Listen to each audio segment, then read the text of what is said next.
thank you everyone for jumping on today. Welcome to our monthly webinar.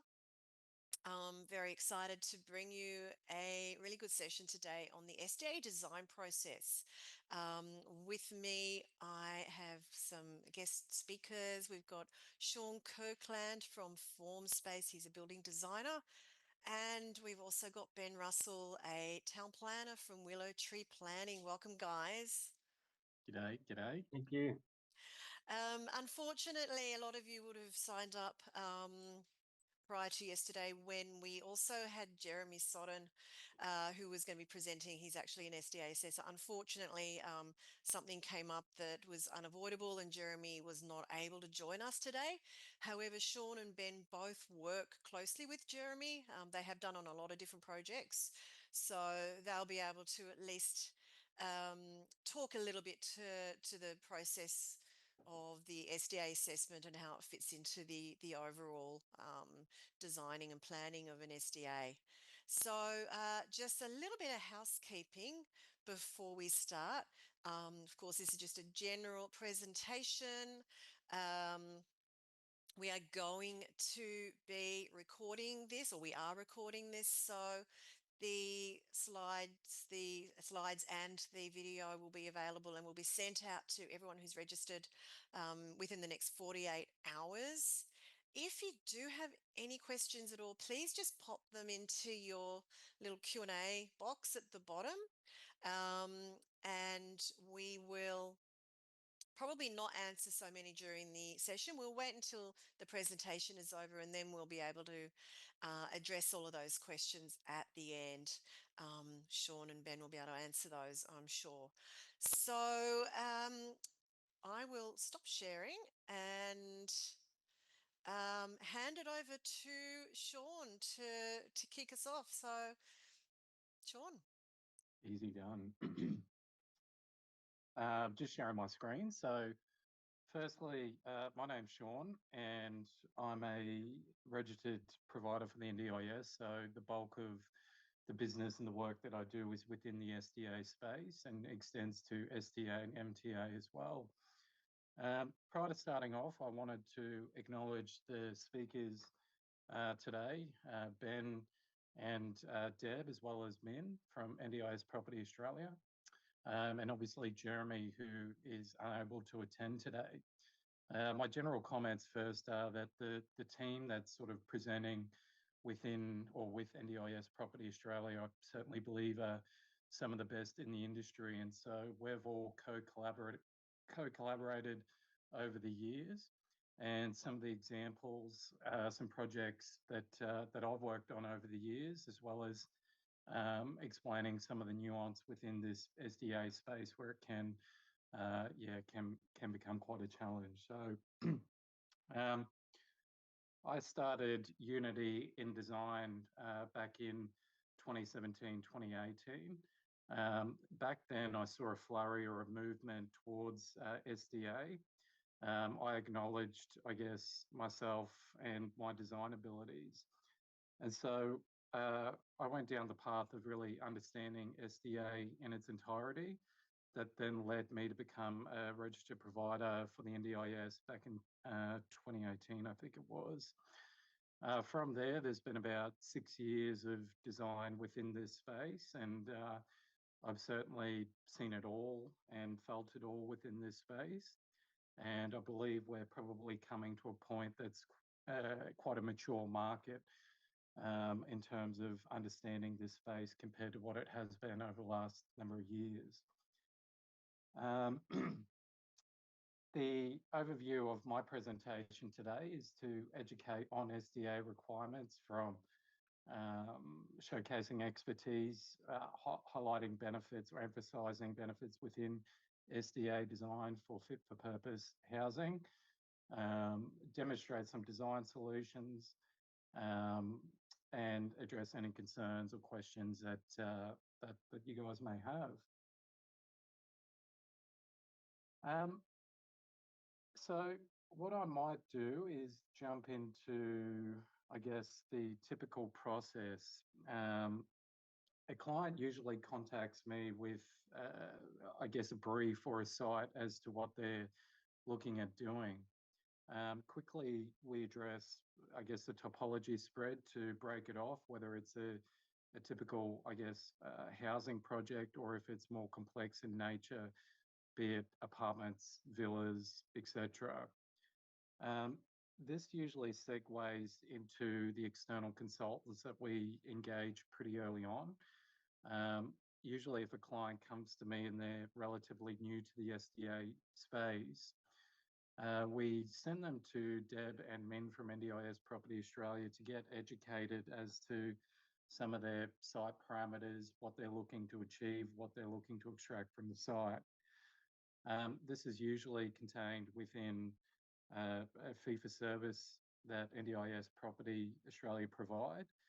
And workshopping with Deb and Min usually lands at an outcome, be it the topology that a client's looking to achieve, whether it's a house, an apartment, etc. From there, we then work out the external consultants that are involved. So we've established, let's say we want to do a villa development and it's an infill site on a fringe suburb. I would then consolidate that information from Deb and Min and then work out the external consultants that are required from there. Typically, that's an involvement with Ben Russell from Willow Tree Town Planning, where not only do we understand the brief now as to the type of project that we're looking at doing, but we need to get some town planning advice, any potential implications, things that affect the project deliverability down the line. So what I might do here is just pause and then introduce Ben from Willow Tree Town Planning and allow him to speak into his part, and then I'll continue the remainder of my presentation. Very good, thanks, Sean. I'll just steal the screen if I can.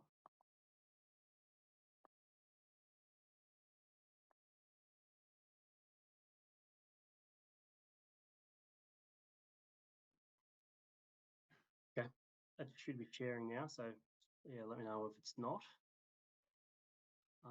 But yeah, as Sean and Debbie said, I'm Ben Russell from Willow Tree Planning. I run the Queensland business, but we have town planning projects all over Australia, predominantly East Coast, but we do stuff in Tasmania, Western Australia. So yeah, geographically a good spread, so we can help in any locations that you're looking at.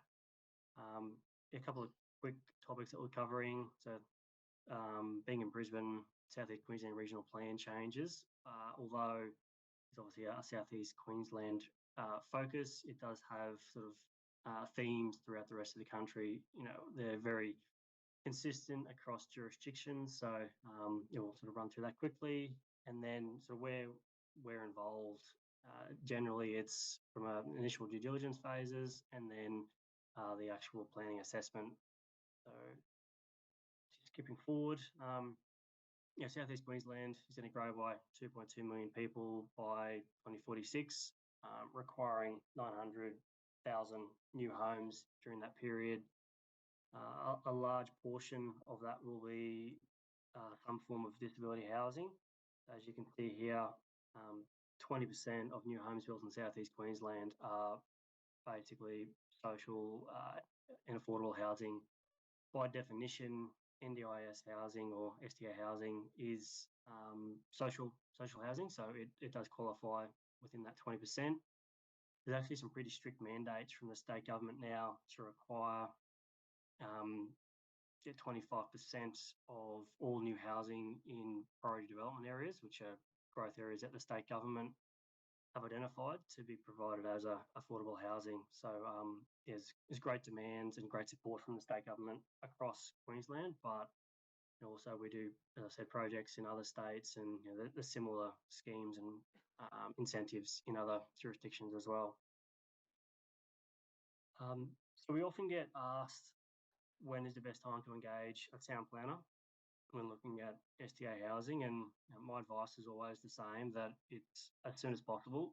Whenever you're looking at a site, the sooner we can be involved and cast our eyes over it, we can mitigate issues, try to save money and basically avoid buying sites that you shouldn't buy. So as part of our initial due diligence, we'll normally do a review of the planning scheme and legislation to make sure what you're looking at fits within the guidelines. Review the title and plan information to identify any caveats, easements, or impairments that may have an impact. Have a pre-lodgement meeting with council if it's necessary. Loop in with Sean and Jeremy and the other consultant team to bounce ideas back and forward to make sure we're all on the same page. Provide feedback, and as always, undertake a site inspection to make sure there's nothing visual there that may impact what you're looking to do. So just some recent lessons to provide some context to what we're talking about. Here's a project that we're doing in Moreton Bay Council. So this one, our involvement so far has just been a 3-lot subdivision, but I understand they're looking to do SDA housing at some point in time in the future. So I want to future-proof that. Just a pretty generic 3-lot subdivision, minimum lot sizes all fit within the planning scheme. So no issues from that point of view. But during the due diligence phase, we identified that the sewer connection, if you can see up here in the top left corner, so the northwestern corner of the property, sewer connection is actually in an adjoining property that's owned by the council, which requires consent from council, but also the local water authority. So generally not an issue to get that consent, but it's more of a timing issue. So to obtain that consent, it can take typically between 2 or 3 months. So just to factor that into cash flows and programs and whatnot. So we can do this stuff pretty quickly, identify risks and a pathway forward for examples such as this. Another thing that we do is always check the overlays, be it local or state overlays, and then any upcoming changes that are in the in the pipeline but haven't come through. So again, this is a site that encountered a pretty significant problem. Queensland, sort of post the last floods, all the local governments went through and revised all their flood mapping. And this is a site that was pretty heavily impacted. So historically, there was no flood mapping on this site at all. And then as part of what they call a temporary local planning instrument, or a TLPI, council covered the entire site in a flood overlay, which effectively sterilises any future development on the site. The client had already bought this property with a view to subdivide and do SDA housing in the future. However, this flood overlay came in and effectively, as I said, sterilised any future development. So unfortunately, there's nothing further that can be done on this property. So we can check all these things as you're doing your due diligence and uncover maps and draft plans that may not be necessarily so visible. So always encourage people to engage with us or other town planners as soon as possible. Similarly, it's not always in the overlays. There's some local nuances. Just a little subdivision we were looking at, a 2-lot subdivision, a house on each lot. So from a planning point of view, pretty straightforward. However, if you can see the red dotted line, that's a street tree that would need to be removed to facilitate this project. Some councils are worse than others in terms of removing street trees. This one's in the Brisbane LGA, which can be quite difficult to remove street trees. So that's a separate process to a DA. So although the DA process may go through quite in a streamlined fashion, there are other alternate flow on approval that need to be considered to look at holistically. So we can flag the full risk matrix from start to end and identify all the applications that are required. So just to avoid any future pitfalls. Planning assessment pathways. So there's again, this is very a bit of a Queensland focus, but effectively all the states have their own similar pathways, just different acronyms or different names. So typically it's exempt. You don't need a development approval. You just go straight to a building approval. A development approval is required. And then there's a few different options for a state government type process. The best case scenario from an investor's point of view is the exempt pathway. Basically, we provide a letter in collaboration with Sean and Jeremy to say that it sits within the guidelines of a community residence, as based on the screen here. So up to 6 persons living on the one property, 2 car parks, and no more than 7 support workers in a 24-hour period. Once we provide that advice, you generally just go straight through and get a building approval and you're away. So it's a very quick and a seamless process.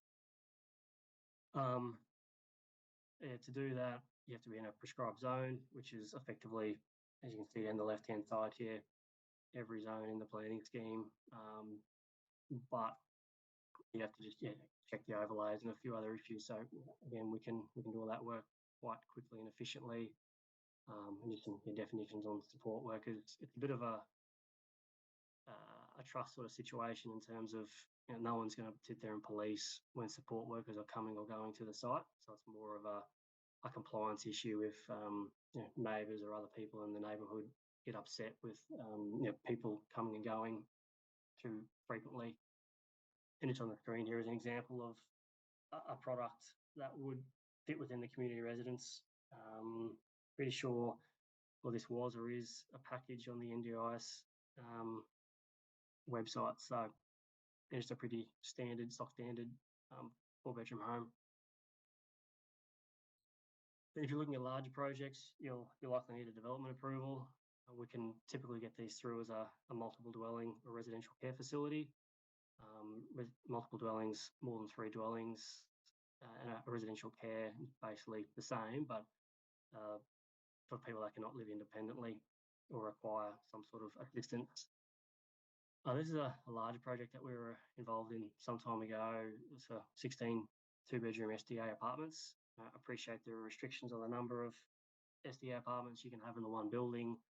They just designed the entire facility to accommodate SDA homes or SDA dwellings. So not every single one was utilised for that. Benefit of a multiple dwelling is they can all be independently titled and sold. So from a titling point of view, they're quite attractive in that respect. And this particular one, all the residents can live independently, so no on-site care. Alternatively, a residential care facility. This is one, it was in Brisbane, so over 2 stages, 6 beds in each one with a on-site carer in each dwelling. This was done over, we did a residential subdivision to create each lot, and then the exemption was used to create the actual dwellings themselves. Again, the senior engage with the likes of Sean and myself, we can work on strategies because there are pros and cons for all the different processes. So won't dwell on all this in detail, but there, as an example, the car parking rates for a multiple dwelling are a lot greater than a residential care facility. However, under most planning schemes across the state, the councils recognise that residential care facilities are important pieces of social infrastructure, so you generally pay lower infrastructure charges and have greater height and density provisions for those types of developments. So there's pros and cons, and we can run through those in detail as you're looking at sites. This is a bit of a unique process unique to Queensland's in the state government has come out with what they call the ministerial infrastructure designation process. And Sean and I worked on a great project down in Ashmore on the Gold Coast. That was quite unique in the fact that we had, I'll just get forward to the plan so you can see it. So generally when you're doing an SDA house, it's purely for that. However, through the state government process, there's the opportunity to put in other ancillary uses. In this case, we put in an office, effectively a commercial use within the premises. Council wouldn't have approved what we were proposing in a residential area. However, the state government, through their powers, we can bypass the council and get an approval through the state government, which from a financial point of view has significant benefits outside of just the ancillary nature of the project and having another cash flow stream. They're a great benefit in terms of you don't pay application fees or infrastructure charges. There's no appeal rights for third parties. So effectively, once you're in the stream through the mid process, you're guaranteed an approval and no one can object to that. So it was quite a unique project that we worked on, and it was unfortunately it didn't progress for other reasons, but financially it would have been a great result for the client, but also for the community through through the facility that would have been provided there. So I think from my point of view, I'm happy to throw back to you, Sean, if you're able to steal control again. Yep, sounds good. So thanks, Ben. My screen should come across now on the Zoom link. So the comments that Ben spoke into align with, I guess, the apartments villa model, depending on the process of where we sit. So a typical client or developer would come to me, and if they're coming to me wanting to do a project of similar scale, this is where we would sit with Deb and Min from NDIS Property Australia to review the typology spreads that are available, meaning the type of product that we can design, any of the, I guess, foresight in terms of like what design category to achieve, emerging product that's coming on the market, how that then works into a feasibility study with the type of project that we do. Is it a three-level apartment or is it a two-level apartment, et cetera, et cetera. So we're trying to extract as much information to then allow us then to move forward in terms of further consultancy. So let's say we land at an outcome that is an apartment. That's what we want to do. Once we've got the established brief from NDIS Property Australia and the developer, we then work in with the conga line of consults that are required. So this is where we then will sit with Ben to discuss objectable outcomes across the site, what our position is regarding town planning. We establish things like building envelopes, what we've got to contain the design within, the project parameters, car parking, etc. From there, if there's any further consultancy that's required, be it civil, fire, hydraulic, etc., is a conversation that I then have. So it may be an instance of an infill site where we have particular across 4 levels that we've got to achieve, and perhaps the site may not be necessitating that outcome. So we may need to sit with a civil engineer to work out a benching or whatever the case may be across the site. From there, any ancillary reports that may be required, usually that's covered within the town planning scope. We then finalise at a brief knowing, okay, we can achieve this outcome, expected build cost budget, and then we begin finalising the brief and moving through to conceptual design. As part of the concept design, we order further contour surveys, any additional town planning advice that I may need from Ben. We know what SDA design category, and then we take an objective look at the site in terms of passive solar design, orientation, trees, a whole bunch of parameters that are really site-specific in nature. Usually from here, we then move through to concept design stage. That concept design is similar to a screen that I'll just share just now.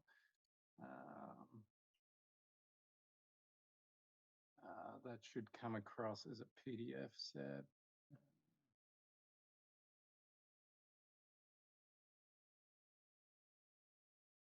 Share screen.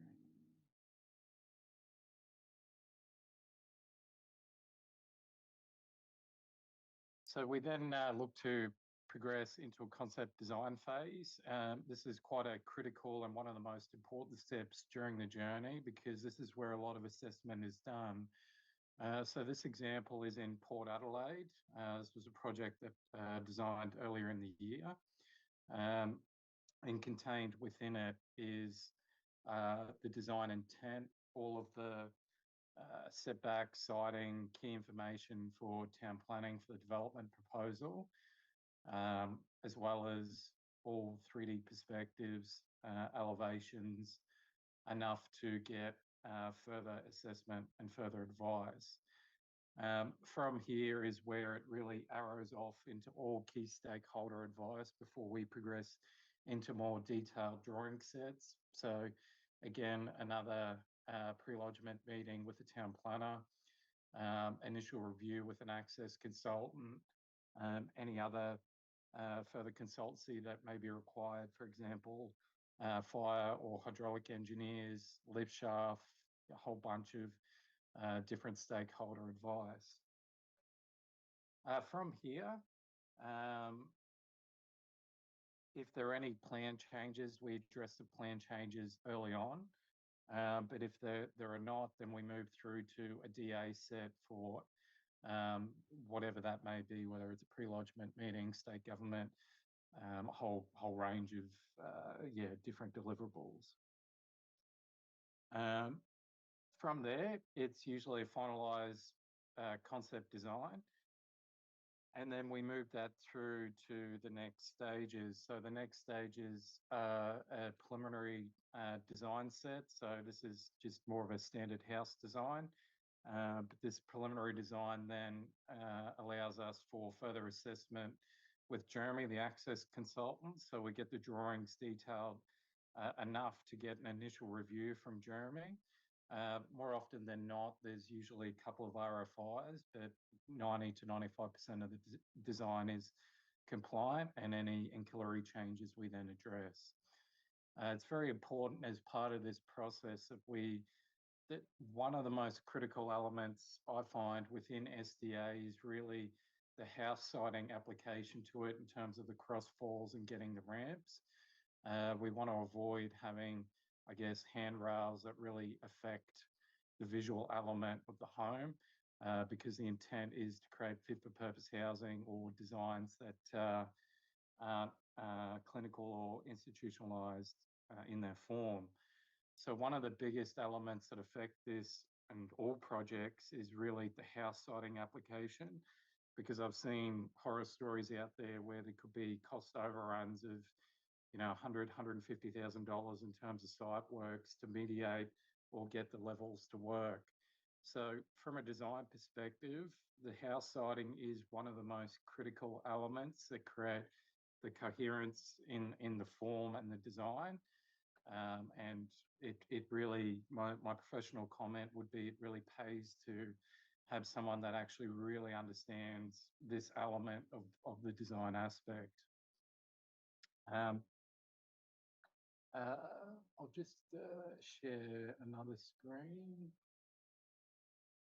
So I'm just sharing another screen as part of the process. After the preliminary design, the access consultant, be it Jeremy, issues an LHA design certificate, as well as design certificates for eventual enrolment to the NDIA.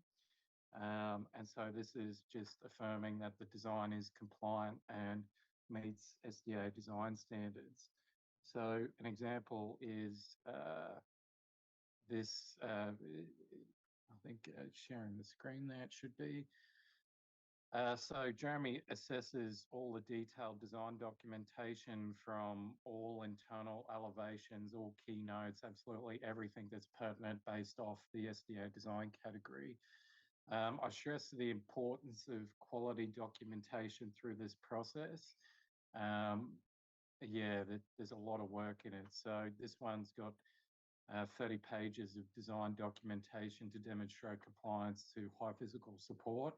And these are all key documentation that's required as part of that process. So, for example, fire evacuation diagrams, etc., all the internal joinery detail.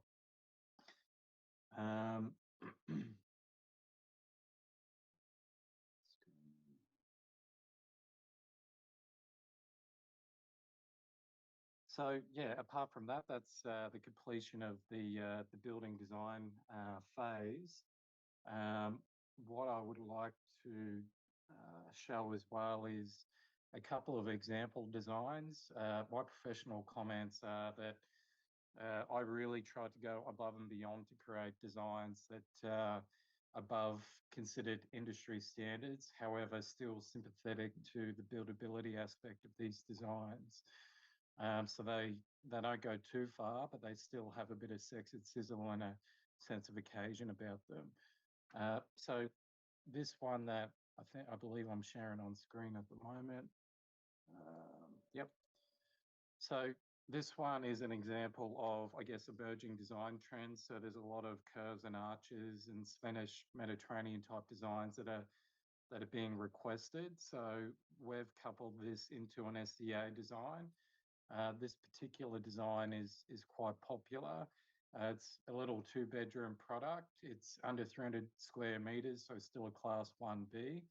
However, as you see on the design, each of the participants have their own breakout space. So they've got their own ancillary living space that they can use how they see fit. So we've got things like kids retreats built into them. We've got little subtle curbs in the corners that necessitate the fit for purpose housing, but still align it to like the Spanish design that we're looking at going for. We've got elements like a charging station built in for the participant. You can see that they can charge their mobility device and then have storage immediately forward of that. We've also built in a multi-purpose room come therapy room. This was a request of the particular developer. And you'll see additionally, we've got the OOA that's at the front of the home, the overnight on-site assistance, but they have their own secondary entry into the dwelling to avoid coming and going during the rotation of the shifts that then impact how a participant may use or hear that space. We've also built in elements like a pizza oven, crazy pavers, just these are items that really don't cost a huge amount in the overall scheme, but they really add the sex and sizzle, the sense of occasion for when a participant looks to live in these spaces. So I'll show you, for example, like the exterior treatment. We're running a skillion roof, which is fairly standard, easy sort of conventional buildability or building methodology. But you'll see things we've got upgraded like a pizza oven, for instance, that allows a participant then on a Friday night to cook a pizza or do whatever during, at night or in the evening. But these are elements that don't cost a huge amount of money, but have the foresight that create that livable aspect. We're not creating a house, we're creating a home. And so you could imagine a participant coming up and having a veggie garden and just really interacting with the home on a different level. So for example, we've got these 3D perspectives showing a participant room, this screen batten to allow natural light and vent in here, and then their own retreat space where they can wall hang a TV. But ergonomically, additionally, for a carer using this space, they can traverse the ensuite, the retreat, and the participant's bedroom. So ergonomically, as a carer or an OT may look to clothe or bathe the participant, it is quite private in terms of its flow and the way that they're using the space. I'll show some other examples now. This is a villa development in Taree. So the typical process, again, similar to what I spoke about earlier, a developer would engage, and then that's when we'll look to lean into advice from like Ben Russell from Willow Tree Town Planning. From this, we establish our building envelope so we know what to contain the design within. This particular example had a sewer running midway through the point, so we had a zone of influence we couldn't design around that necessitated some of the design outcomes. So on this one, it's a 3 villa pack, and we have the sewer running through here. So we only have a location for the carport, the crossover, and the OOA, knowing that we've got a sewer running through the site, and then the balance of the design is then spread out from there. Now, this being a Class 3 structure, we've got common firewalls, which in terms of its buildability and firewalls in general, you'd want to keep them as linear as possible to avoid step outs and zigs and zags that can add a lot of downward pressure on build cost. So knowing this, we've got one linear firewall that separates each of the 3 dwellings. And being a low-pitched roof means that that firewall extends to the roof line, but that roof line is only a 3-degree roof. So overall, it's a very manageable firewall system in it that allows us then to upspec the remainder of the specification as a result of not having a huge amount of cost in terms of the buildability, if any of this is making sense. We're at a point in this project where we're getting key stakeholder advice, so back to town planners and other ancillary consultants that need to provide further comment. However, for the purposes of town planning and demonstrating to council, everything's all within this, as well as 3D perspectives showing design intent as well. We had a larger version of this project where we actually had the OOA up on top when we were looking at shifting the driveway allocation. Yeah, that's the project in Port Adelaide. I'll just reshare my screen. Share screen.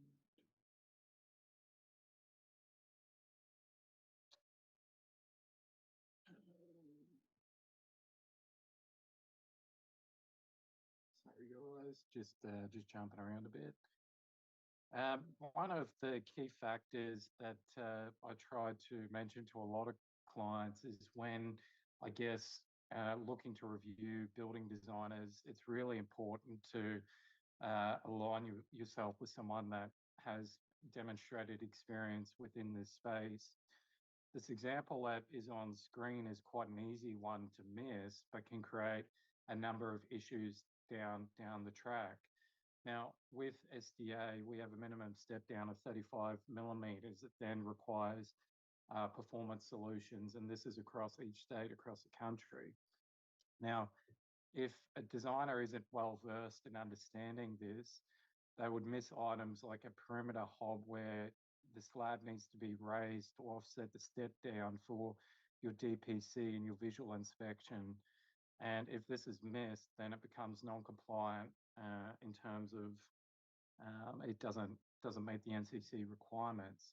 So there's a number of little things that the SDA design space doesn't marry up with the NCC, the National Construction Codes, and then may not align based off wherever the project is. For example, Queensland, QDC, New South Wales, Victoria all have their little nuances in terms of their planning schemes.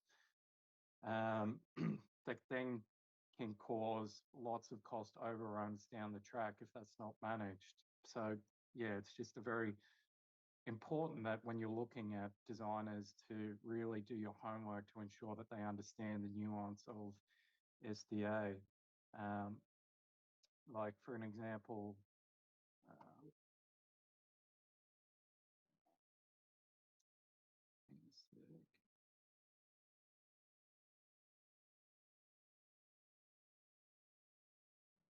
just sharing my screen again.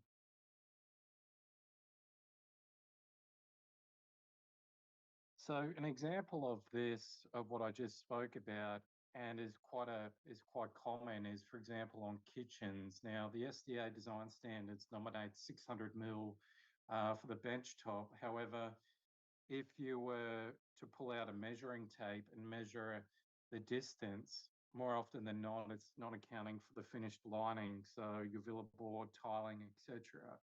So what it then creates is an example where that nominal dimension, whilst being 600, its finished dimension may be 580 millimeters. So if a designer is not accounting for this, then if they go to build it, whilst the design plans have been approved, because they show a 600 mil set out, if a designer isn't versed in terms of the finished linings, for example, that finished dimension may be 580 millimeters, which means that the builder will have to come rip out that kitchen and have rectification works to make that compliant. And that extends all across SDA. For example, on this one, we've used Hebel external construction in order to get our perimeter pass to comply, thus not needing to build a hob because we can have an abutment that finishes flush with it. So there's lots of little technical elements that sort of come into this, but are really assessed on a project or case-by-case scenario. Let me just see if there's a bit more.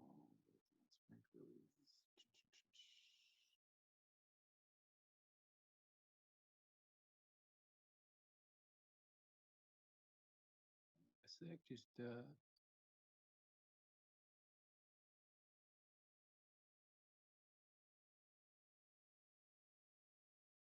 sorry, Sean. No, I was going to say, Sean, you were just talking about obviously the building codes when you were just talking a moment ago.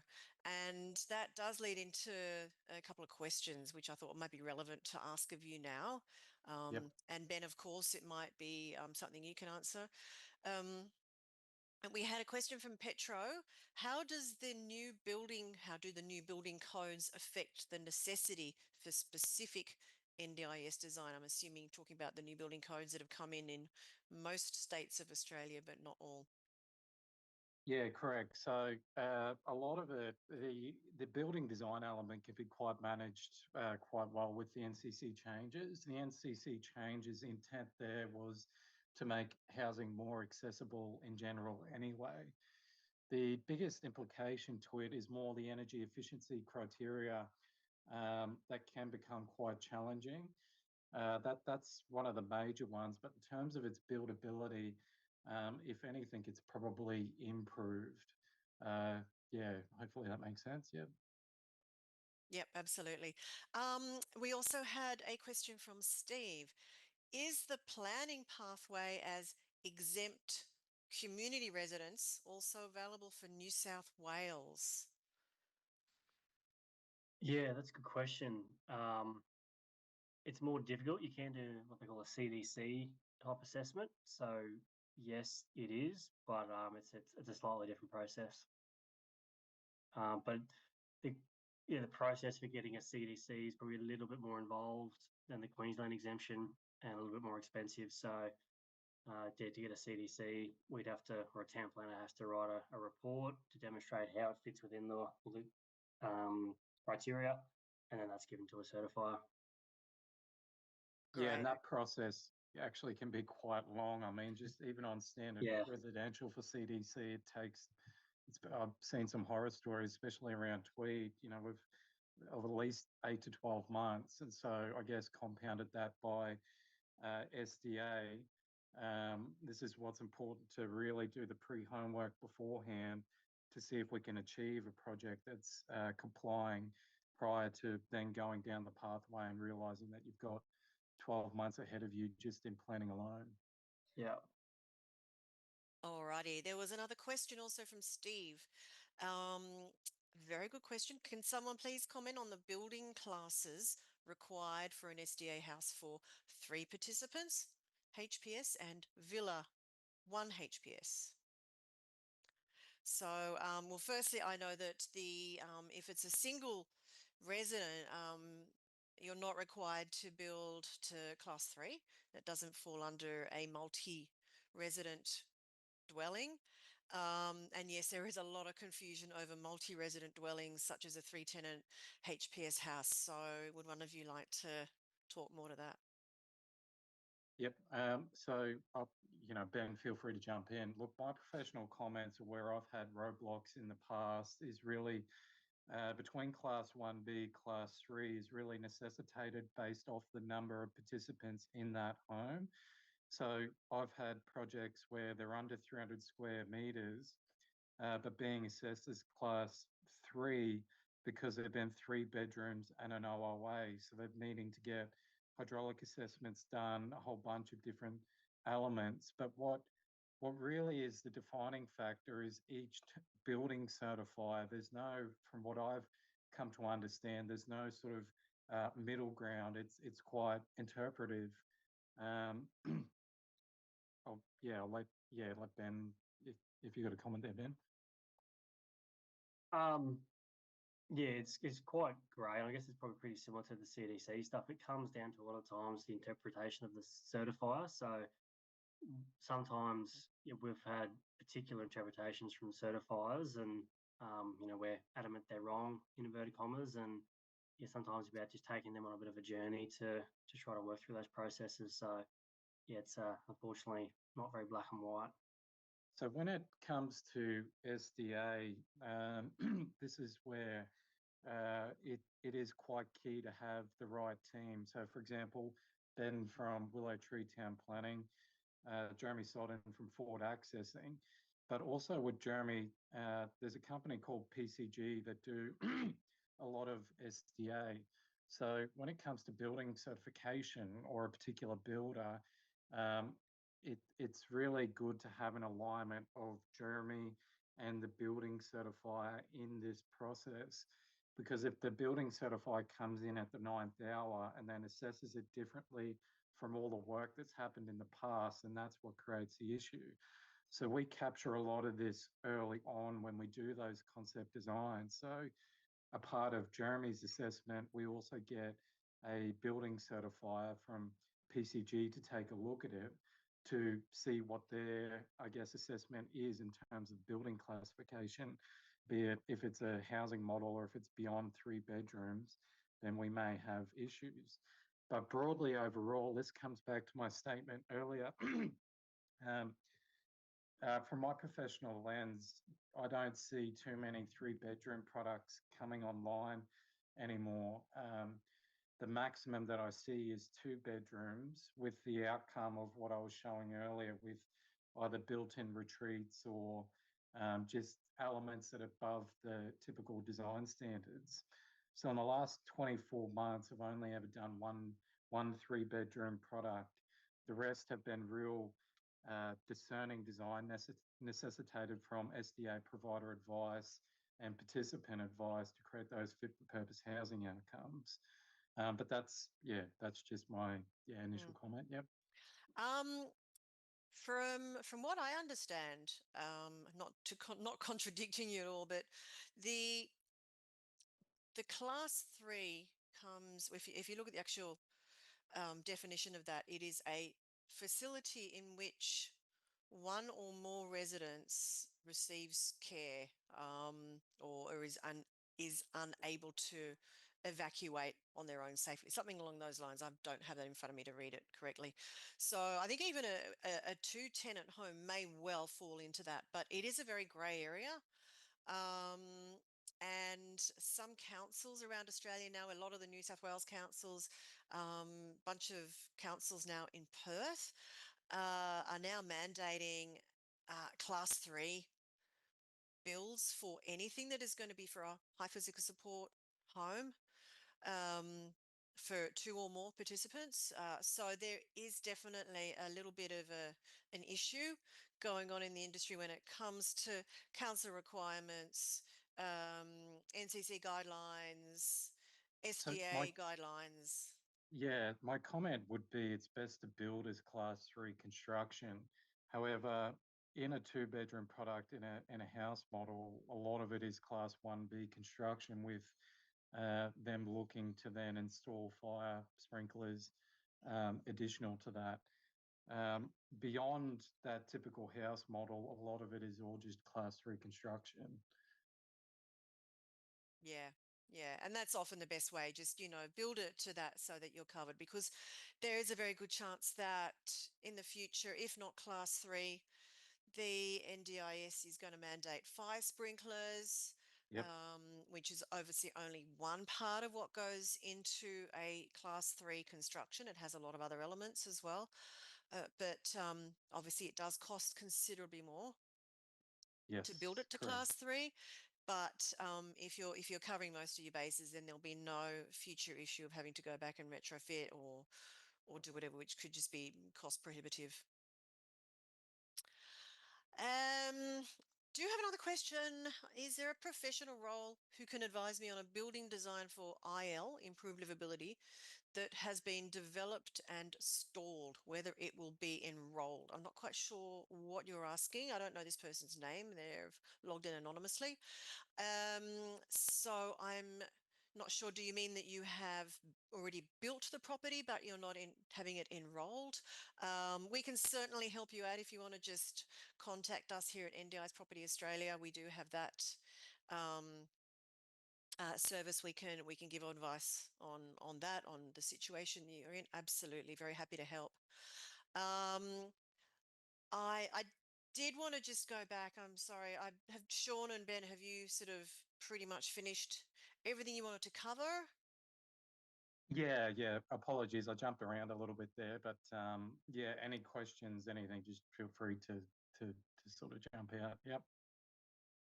Yeah, likewise, everything's done from my end, but happy to answer any questions that anyone may have. Yeah, we don't have any more questions coming up. I did notice, scrolling through all of our attendees today. Thank you very much to everyone. There are quite a lot of new names there that I'm not very familiar with. So I think some of you may be new to NDIS Property Australia.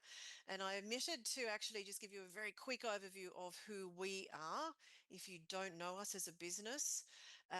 We are advisors and consultants working exclusively in the NDIS property space in specialist disability accommodation. So we not only sell SDA, we advise people on maybe they've got, and this is where we work very closely with Sean, which leads on to working with Ben as well, and Jeremy.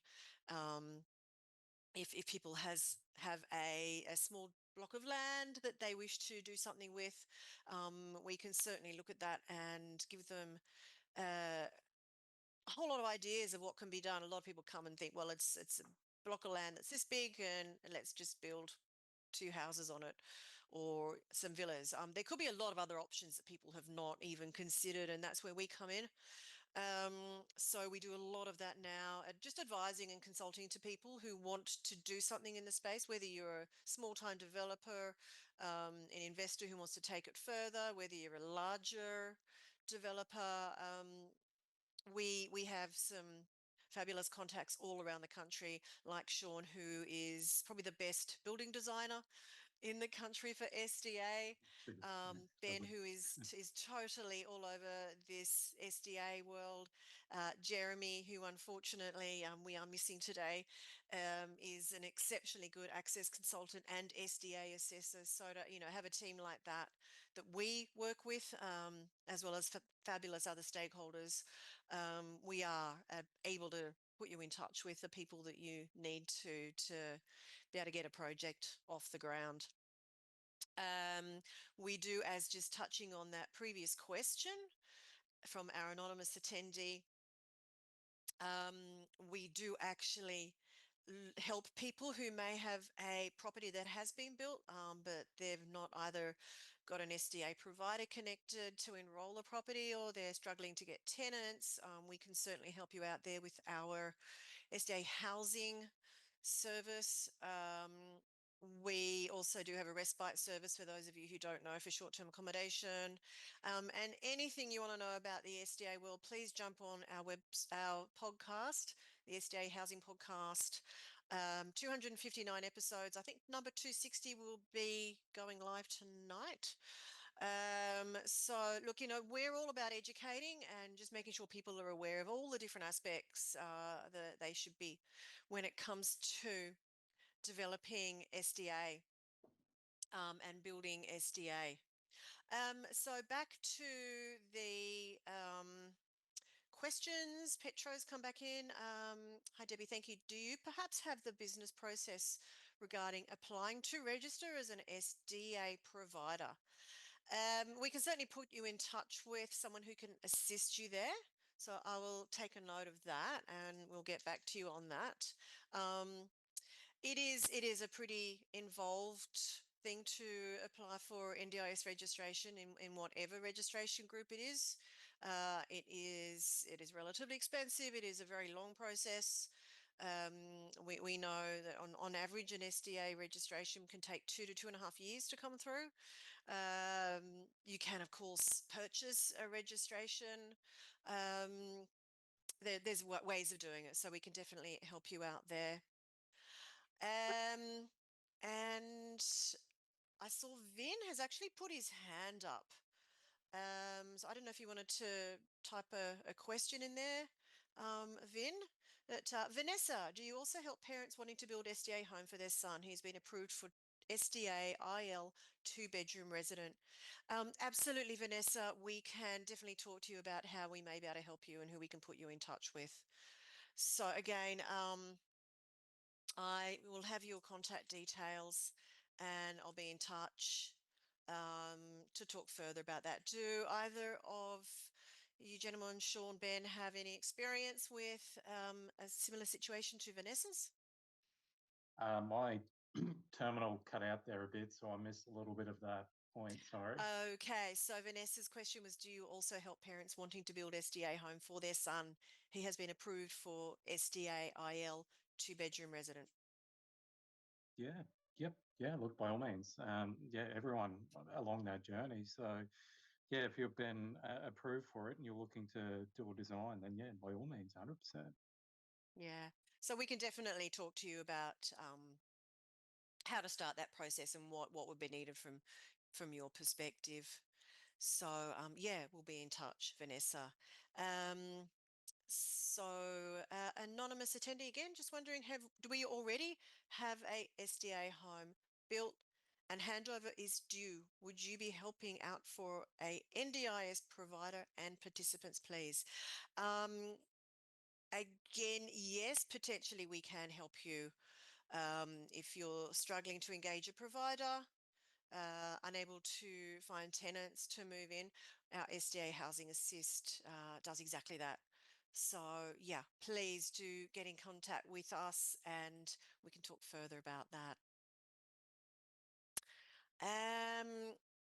Okay, well, I think that unless there's any more questions popping in, I think that wraps up our session today. So, Awesome. oh, anonymous again, do you know how the demand in Beveridge, Victoria is? I will just answer this one because we are very much all over the data. Beveridge is well supplied. So it's because it's quite a long way out of northern Melbourne. There's been a lot of SDA development got in there. Anything that is in construction stage now has probably missed the boat. We still do know of providers that are tenanting homes there. It will be slow to get full tenancy in that area though, because it is well supplied. So look, yeah, if anyone has any other questions at all, please contact us. Feel free to reach out to Sean and Ben. If you need their contact details, we can pass them on to you. Contact us at info@ndis.property or on 1300 254 397. And we'd be happy to talk to anyone about any questions you have regarding SDA. And one last little plug for our huge SDA masterclass that is happening Friday week on the 4th of October. It's going to be an all-day event, so attendees can log in and out as they wish, when they wish during the day. You'll have the full agenda and all the links to meet with all the different speakers. We have 25 guest speakers, including Ben and Sean, and some other fantastic speakers, very well known in the industry. So it's going to be an amazing day. Please register for that if you haven't already. You will receive recordings of the presentations if you do register. And if you want to know anything about SDA from any perspective, talk to providers, to participants, to anyone across the board. That is going to be the day for you. So I will leave it there and thank all of you for taking your time to log on and join us today, and hope you enjoy the rest of your Tuesday. So very much thank you to Sean and Ben as well. Thank you, everyone. Thank you. Afternoon. Thanks, guys. Bye-bye. Yeah, bye. Turtles. Bye.